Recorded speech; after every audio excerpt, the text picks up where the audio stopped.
রাত বাজে 12:30 আর আমার কাণ্ডটা শুধু দেখো। আমি শুয়েও পড়েছিলাম, হঠাৎ করে আমার মনে পড়লো আরে আমি তো বেশ কয়েকদিন আগে ধনের বীজ এনে রেখেছিলাম, তাড়াতাড়ি ছুটে গিয়ে ওইগুলোকে গিয়ে সারা রাত ধরে ভিজিয়ে রাখলাম। এইবার আমি সকালবেলা উঠেই তড়িঘড়ি বেঁধে অন্য কোনো কাজ রাখিনি, শুধুমাত্র এইগুলোকে পুঁতবো বলে। আমার তো গাছ লাগাতে খুব বেশি ভালো লাগে জানো তো। ইচ্ছে উপায় দুটো যদি একসাথে সাথ দেয় তাহলে দেখবে প্রত্যেকটা কাজ কিন্তু খুব ইজিলি হয়ে যায়, কিন্তু দুটোর মধ্যে একটার মানে কম বেশি হলে কিন্তু সেটা আর হয়ে ওঠে না। যেটা আমার সাথে হচ্ছে, ইচ্ছেটা আমার প্রবল পরিমাণে আছে কিন্তু উপায়টা ঠিকভাবে হয়ে উঠছিল না।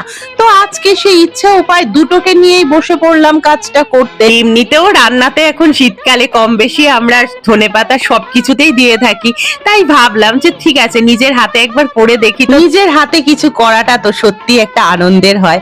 তো আমি জানো তো পুরোপুরি গাছের পরিচর্যা জানি না, তোমরাই বলো তো আমার গাছটা হবে তো।